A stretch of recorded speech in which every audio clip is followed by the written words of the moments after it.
so if you guys will get your packets out. Which one, the one from yesterday? Or we're going to be talking about cupping massage. I'm going to demo right now. And then after, we'll go back to the theory from yesterday. So today we're learning about cupping massage. And cupping massage is great because essentially this is the inverse of the massage therapy that we typically do. So typically we're pressing into the musculature and we're providing some compression and then we provide movement, right? But we're pressing in to release the tissue.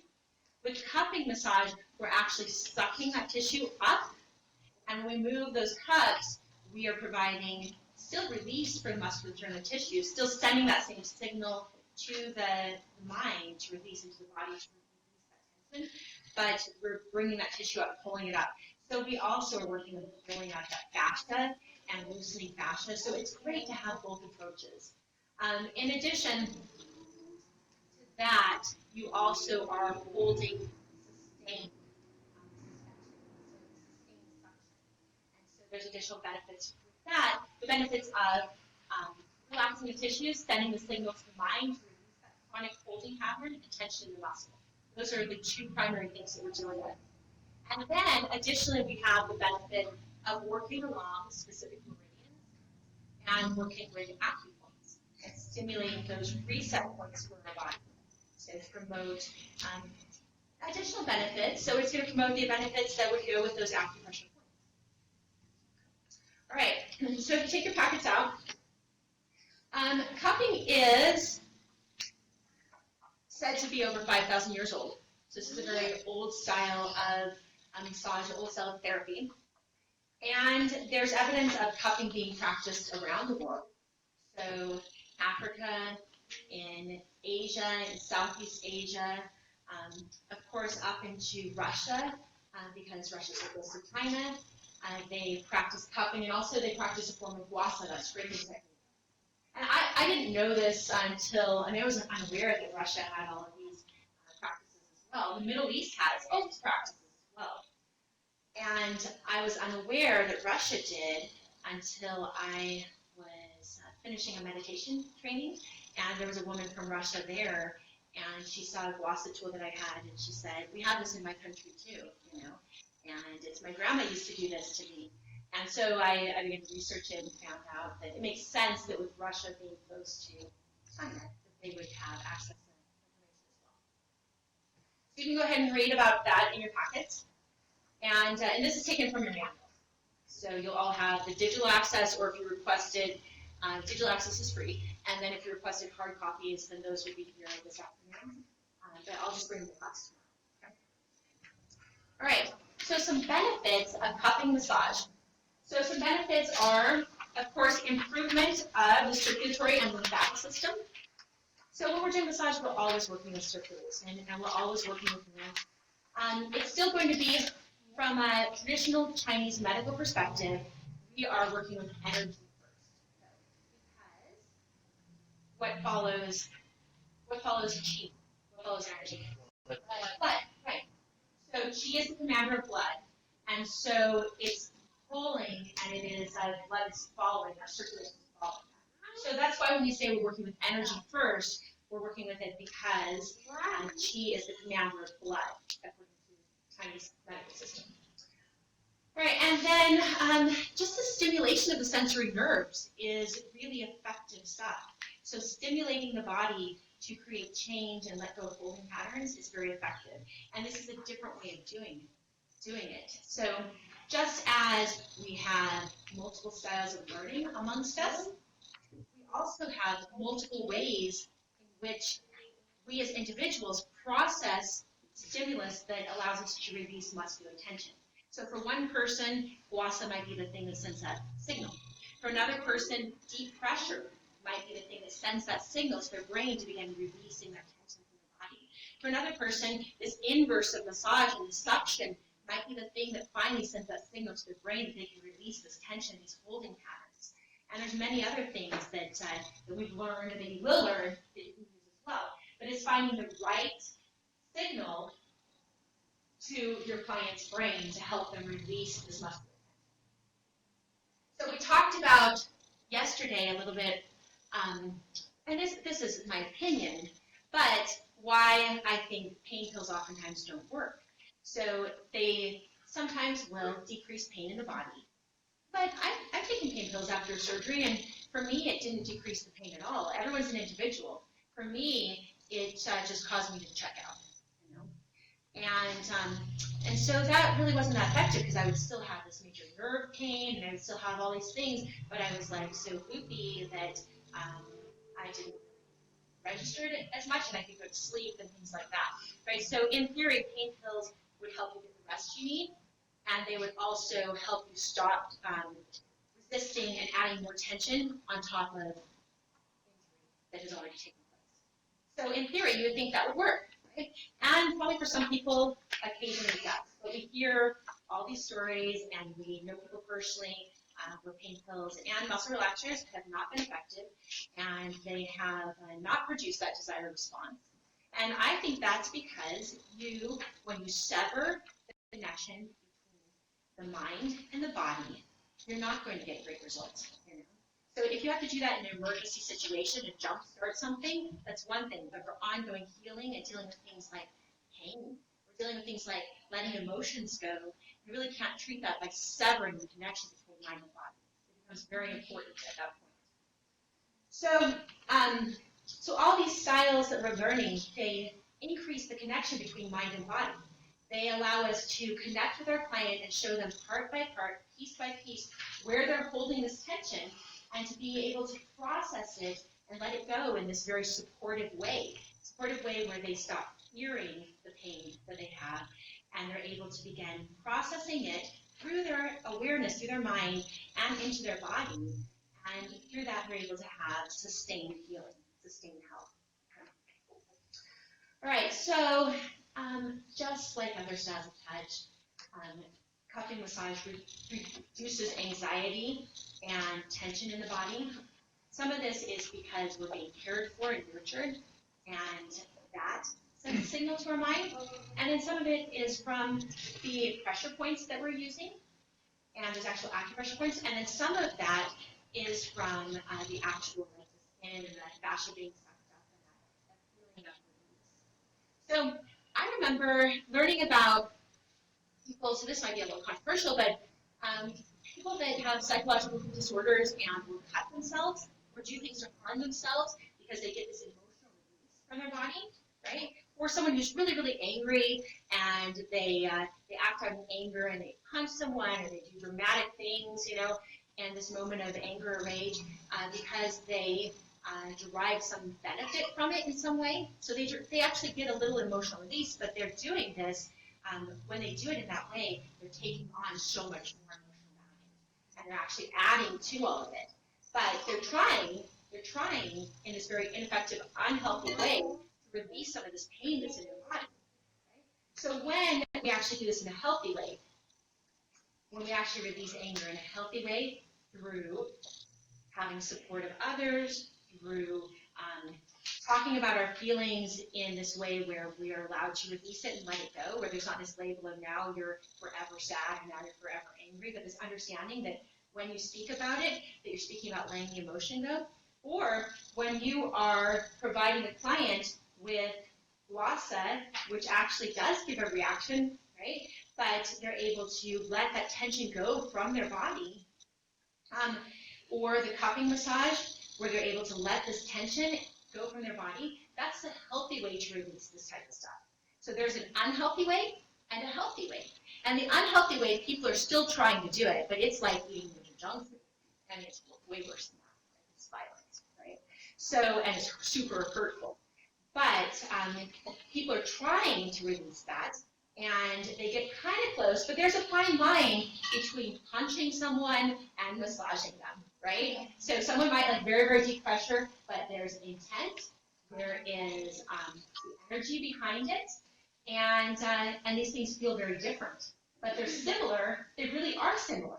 So it may sound a little dark to say that like cutting yourself is the dark side of like what glossa can provide, but I think it actually is, because they're a fine line. Just like punching would be like the dark side of touch, you know, and actually massage therapy would be the healing side of it. These things are very close fine lines. So, and we have fine lines with so many things, right? The way we engage with each other, where we actually care about someone, and so we tell them our opinion, versus forcing our opinion upon someone else. So there's fine lines between healthy and unhealthy. So it's important to understand those concepts. Okay. All right. So cupping massage also allows for all the basic things. So of course you're going to have reduction in headaches. You're going to have reduction in muscular pain. You're going to have an increase in how you feel energetically, how awake you feel, how good you feel, how relaxed you feel. And the last one says that, well, actually before that, it's a powerful tool. So Chinese medical perspective, and this is in Thai medicine too, and Ayurveda speaks of this as well, but it fights against the wind pathogen. So wind pathogen is sort of like your immune system being vulnerable, and then pathogens actually coming in. So that's called the wind element. And so the wind element is seen as the most perilous external pathogen. It is the most pernicious influence of all, so like most dangerous. Most of us have only heard that from the old Willy Wonka episode of Pernicious Convinced. That sounds familiar. But but pernicious is like things that are very adamant and strong and get in. Okay, so wind can cause both external and internal diseases. And so this is semantics. Wind does not mean what we think it means. Wind is the word, the symbol for pathogens that it can get easily into our body when our immune system is down. Okay. All right, and then cupping has a multifunctional action. So for example, it improves many areas of one's health at once. It can activate the immune and circulatory systems while increasing the metabolism and toning the skin, because we provide stimulation for the skin. Right? So just as I was picking off the parts of my basal plant that were going to seed, and that was allowing my basal plant to not just die out for the year, but keep producing and keep staying like youthful. So when we provide some stimulation to the body in these very specific ways, we're allowing our bodies to stay a bit more, let's say youthful, but really I just mean healthy. Really just healthy. Okay, so some contraindications for cupping massage therapy. Obviously, this is like the part, don't be an idiot. You would never cup over any orifice, and we'll say any orifice anywhere on your body, no cupping. That's ridiculous, and you do that, even if I hadn't told you, I would get kicked out of school. Okay, and then, like you're done. So, and then cupping should not be performed on clients with hemophilia, obviously, because what is hemophilia? Lack of blood. So we don't want to, whenever we do cupping or guasa, we're going to have some capillary movement. So we're going to be breaking some capillaries. And it's in this very minimal way, but if someone has hemophilia, or if they're even taking blood thinners, or they have any type of strong circulatory disorder as well, we wouldn't want to use cupping or anything like that on a client. And then cupping should not be done on those with an empty stomach or individuals who have recently eaten a meal. So you want to be within, 2 hours after eating, and then after you kind of want to kind of resume eating again. So you want to wait at least 2 hours after eating before you perform cupping. Then cupping should not be performed over bruised skin, sunburns, rashes, skin that's already damaged in any way. Cupping should not be done after the 5th month of pregnancy, but I would say I would not do cupping on someone who's pregnant at all. So there's no reason to do cupping during pregnancy. Pregnancy lasts 9 months, and really there's other therapies that would be better suited for someone who is pregnant. And then cupping should not be done over tumors.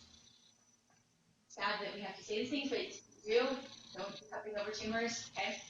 Cupping is contraindicated in all stages of acute infectious conditions and diseases. So if someone is in the acute phase of healing, we really want to just have the body utilize the energy that it has to heal that acute injury. And so we don't want to be pulling energy away from that. Okay. And then types of cups used in cupping massage. So we have some different types of cupping. We have glass cups, and these are going to be used for fire cupping.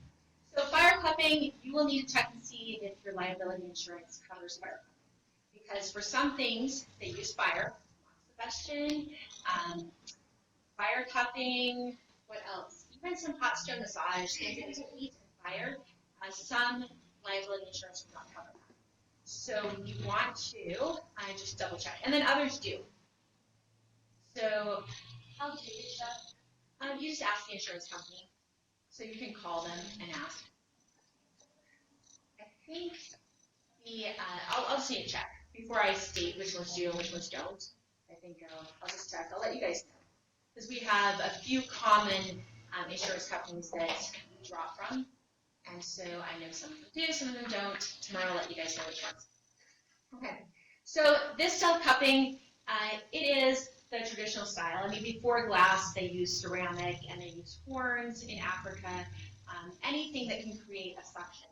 And essentially all we're doing is using fire to suck out, to take out all the oxygen, and then just remove it, and then very quickly but calmly we place the cup on the client's skin, and with that vacuum, it draws up the skin into the cup, and we have that sustained pressure that it holds.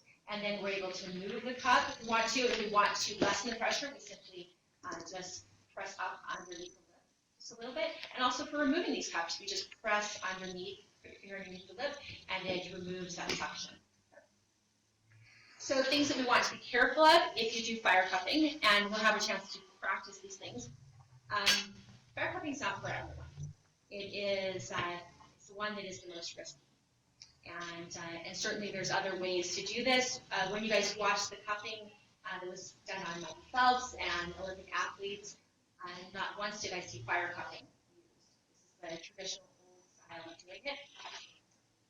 But when you speak from an element perspective, so when you speak from the perspective of fire, earth, water, metal, and wood, then we would be working with the element of fire. And the element of fire is one way that it's said to drive away wind pathogens. And do you remember I was talking about how wind is sort of the term, the word for when your body system is, the defenses are down and when pathogens can get in. And so fire is one of the ways that we treat the wind element.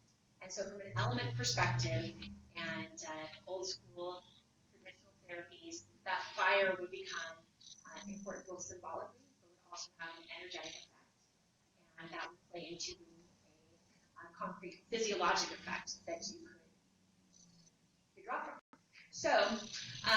So if you wanted to subscribe to that thinking, then that would be a reason to use fire.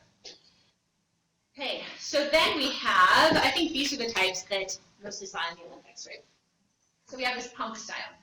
And you place the cups on the client's, usually it's going to be the bladder meridian. We'll talk about why in just a little bit. The bladder meridian runs along the back. There's two lines down here and on each side. And it contains all of the shoe points. And shoe points are the points that connect to the organs in the body. So it's said that you can access the all the organs and systems of the body by working the bladder meridian on the back. So that's why it's commonly used in cupping. Plus, it's really accessible. It's a really accessible, broad base to work from. So great that it contains all those points. So we place this on the back, and we would just suck the air out of it, and it draws the skin up. With these, it's really hard to do movement style cupping. It's difficult to move around because it creates kind of a suction that stays stationary. And to release the pressure, you simply would pull up the top, and that would release the vacuum and release the suction. Okay. So then we have some other styles. We have these twist top styles, so you have basically they're threaded in here. And these are nice. They create a really firm suction. You also cannot move with these styles of cuffs. They're pretty stationary, but you're simply going to twist the top, and it's going to create negative pressure and draw that skin and fascia and muscle up into the cuff. So this is very, well, it can be strong cupping or light cupping depending on what you want to do, but you simply increase by turning it to the right and then decrease by turning it to the left. So that thread's going to pull it up or down. Increase it and then move it. I mean, I saw Julie do this. With these, yeah, it's really hard. You can try it tomorrow, but it's very difficult to move with these types of cuffs. So they're not my favorite for doing that. The other thing I don't like about these, they tend to rust. So they have metal in here. And even though, so when you wash them, you're supposed to have these parts separate. So you're supposed to separate them and dry them separately. But even when you do that, there seems to be a little bit of rust that happens and moisture that gets up into this area. So that's something to think about. Other than that, I like them. And then we have these little plastic and rubber suction cups, and they go on the body just by either squeezing, so you can squeeze and they'll stick, or on some of them you would, this is a little too big. You can also, some of them press down and it creates a suction. So anyway, so those are good, and these you can massage with really light oil, so they move pretty well. And here's another version of it. Cuffing a cow. I'm just kidding. Okay, so Spanish. So and then you can either press underneath the lip, or you can press down or squeeze the side. Okay. So we're gonna, yes. Do those deliver as much suction as, say, one of the pump ones? Not quite as much as the pumps. The pumps you can adjust more easily. Yeah. You can increase the suction by pressing again on them and get a little more, but you have a lot more precision with the pumps. Okay, Stephen, turn up and be the model. Okay, we're going to do a little bit of cupping. We're going to use a variety of styles. So I'll be like face down, prone, and I'm going to just remove your shirt. Stephen, is it okay if I take some pictures on that side? Thanks for asking. Yeah, you guys can take pictures. I feel like that's super dangerous from a Murphy's Law standpoint. Let's do fire cupping. Everyone get their cameras. Right? It's going to be great. Okay, so now that I'm nervous, It's so just all information. It's all information. It's really important that no one ever does. All good information, always. So we're going to start with a little bit of massage. So we can take them. Yeah. Okay. Okay.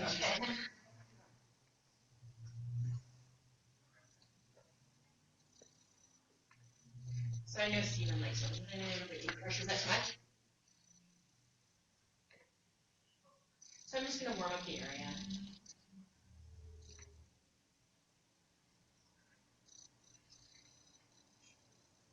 And you would want to do a massage for about 10 minutes. So when you do your trades tomorrow, you're doing about 10 minutes of massage at the beginning and about 10 minutes. But for right now,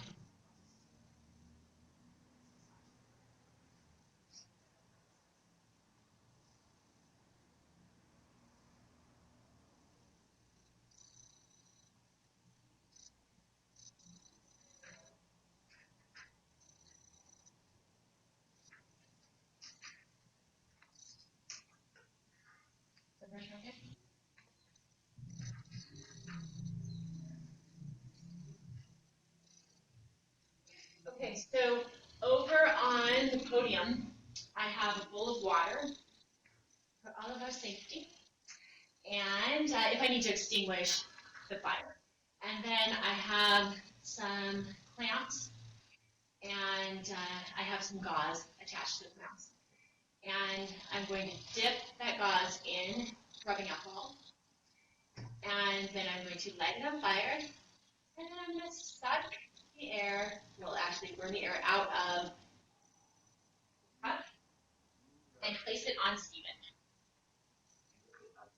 And yeah, so one thing that I want to say, and I'll probably say it again because it's incredibly important, you can only put the fire in the cup once. If you lose the suction, then you don't get to use that same cup again.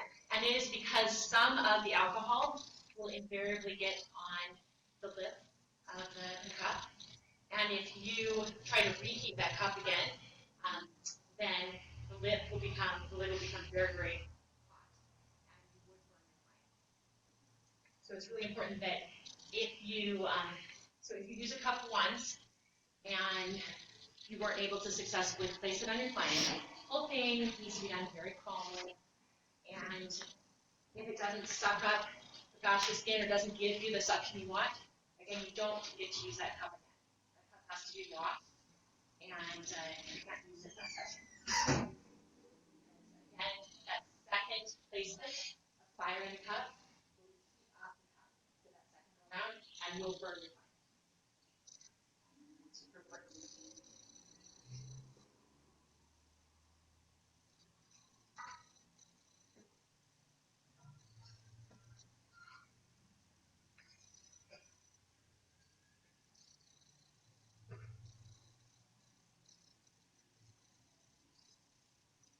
Okay. You all ready for this? Okay, so now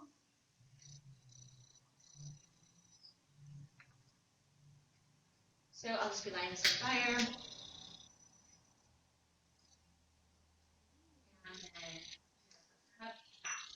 And I'm going to be following along the fire rate. So I'll go dip, dip, and then place. And 1, 2, and place. 1, 2, place.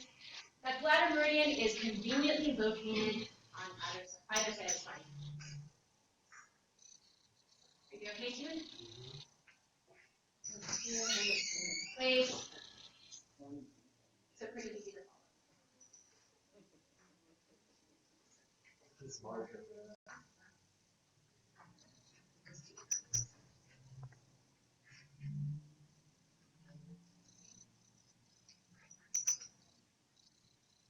And I'll place one at a staple right there.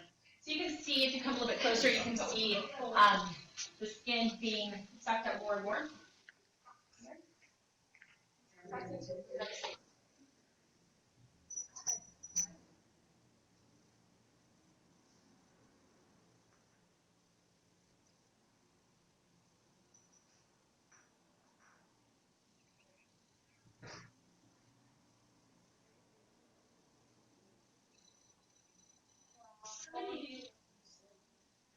So we'll keep them on here for about 10 minutes. So I'll let them, actually, there's the little ones right there. Small just 11. Hello. So do you want to bring the camera over here so that the student that's watching can see? The back of it. So I think, well, what we'll probably do, and I'll just show what this looks like. Hello. I wanted to see so when she's talking. Yeah, it's like, so, anyway, so showing that. Yeah. Can you leave it sit on there for like 10 minutes or so? What else, like, do you just work on the legs or? Yeah, so if you're doing massage, so we're gonna start massaging with them. So I'm gonna, do you need to loosen this? I don't, I can just move with it. So you can see that we already have some petechia and some redness going on. So I'm gonna just massage, just moving this around the scapula. So inverts of massage, pulling that tissue, that muscle, that fascia up into the cup. Other one.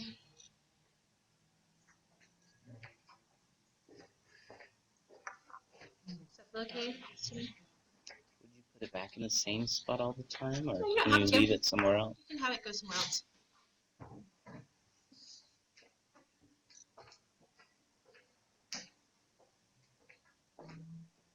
So if you were going to do stationary cupping, then you certainly could go and work the legs or work the arms, work a different part of the body. But you never looked up. Well, if you lift this up, then you will no longer be doing cupping because you'll just break the suction. So then you'd have to either reapply cups or be done with that portion. Can you do this on the legs too? You can, and it can actually be used also for like beautification, for reducing cellulite and toning the skin because we're providing that stimulation. So you certainly can do it on the legs. I probably would not be doing fire cupping on the legs. I would probably use the other options. I have a client, she has adhesions on the inner thighs. Would that work for pulling them apart? It would be really good. Yeah. Good question, Lauren. Yeah, that's an excellent question. Very good. Your question was also excellent. What other questions do you have? Okay, so Good. now, what was the reason for not doing the I just think that the other cupping forms they're more effective, they're easier to use, they're easier to move around, they're more comfortable for the client to receive. They're less risky. Anytime you do fire cupping, I mean, you guys saw you're working with this big like flame, that has some inherent risk in it. And so I don't think it's necessary. But you certainly could. You could.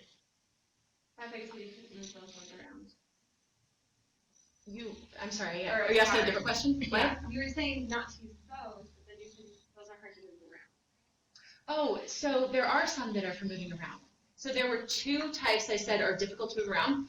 The ones that have the pump are, and then also the ones that have the twist tops are difficult to move around. But, yeah, and usually with the legs, I just do stationary cupping.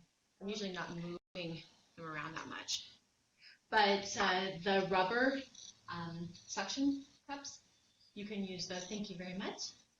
Beautiful, wonderful. Yeah, those are easy to move around. And actually, I'll use those on his small intestine 11 points. So what are the different colors? Like those ones are more purple, but these ones are more red. Does that? So we'll talk about it in just a little bit more, and it's in your manuals as well, so you guys can reference that. But when we have dark color, typically that means that it is more like it's deep dark stuff. So we're seeing down here the color is like more brown almost. That signifies chronic muscle tension and chronic disorders in general. And then if we have bright red, this is more of an acute type of either issue or injury that they've had. And if you don't get anything on, like if it's just white blanching, that means that it actually needs more heat brought onto it. So you'd want to put like a heating pad or do moxibustion, choose another treatment, some additional massage. And there's some other designations too. We'll go over them just a little bit. But in general, the bright red stuff is going to be more acute disorders, and the darker, more brown color is going to be chronic disorders. Let me grab one of these. You can also do facial cupping. You'd want to get a little bit of training in the facial cupping because we don't go over it that well in this class. But with the facial cupping, usually you're using these types of cups. You've never used fire cupping. So with the facial cupping, you again are just stimulating the skin to build collagen and produce hyaluronic acid in a healthy way, and provide that stimulation so the skin begins to kind of repair itself, and that signals growth and renewal.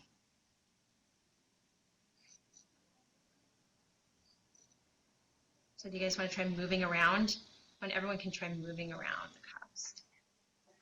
Doesn't matter which ones. Yeah. Doesn't matter. Like multiple. See if it does that pink little.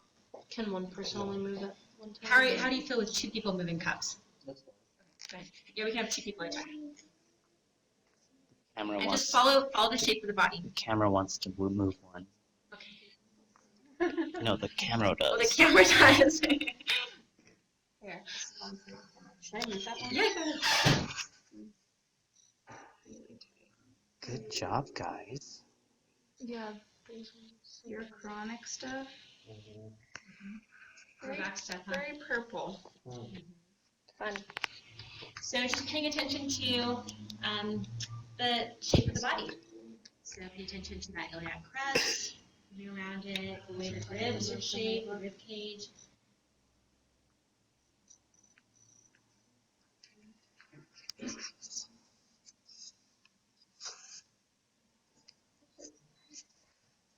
That one hurt? No.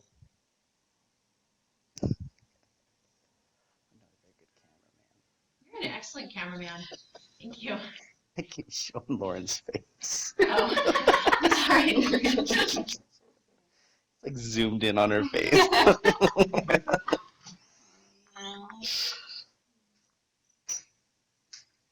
Can they hear what we're saying? Yeah. Yeah. Well, yesterday the audio was really bad, so who knows? Do we have viewers? Do we? Oh my gosh. That was really scary.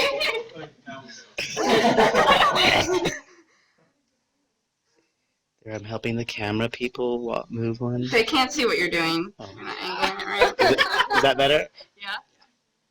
Should I put this Okay, back on Probably the just thing? scared everybody with that terrifying face. So let's go ahead and did everyone get a chance to? Do you guys want to? Those in the back. First person. Must everyone try? Oh, that's up. Look like those, that toy. Yes. Flip it upside Oh, down. yes. Yeah, like a little mini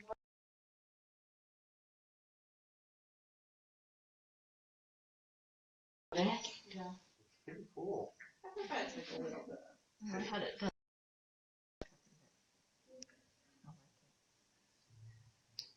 Did you say you liked it? Yeah, I did. That, you know, it's like, okay, we can have more suction than that. She says that's as much as it goes. Well, we'll see if that's true. We'll see if that's true tomorrow when you guys do this. Okay, would anyone else like to try? Don't be shy. Do it, Jamie. Get on up here. Did you try? Yeah.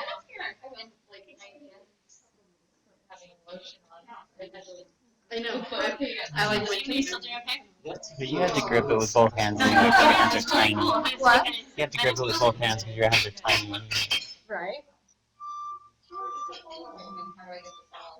Having that just whole arms There's a lot or of. more than 2 arms would be very difficult. Can you imagine how confusing it would be to explain this right now?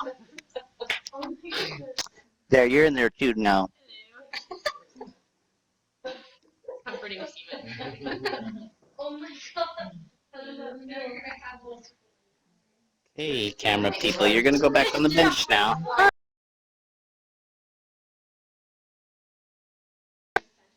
Excuse people.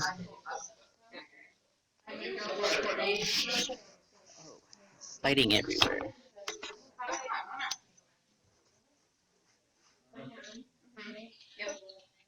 Okay, so we're gonna remove the cups now.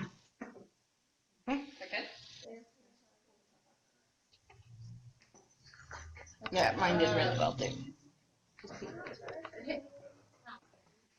So we're removing cup 5, just lifting up underneath the Yep. And then we're going to put them in our wash basin. So if you guys want to come to remove a cup, I'll let everybody.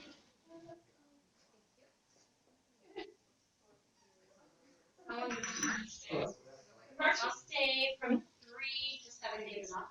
Oh, you got a picture? Just does this, or you want to? Yeah. Anyone else want to remove a cup? Brian? No. That's your business. Oh. Okay.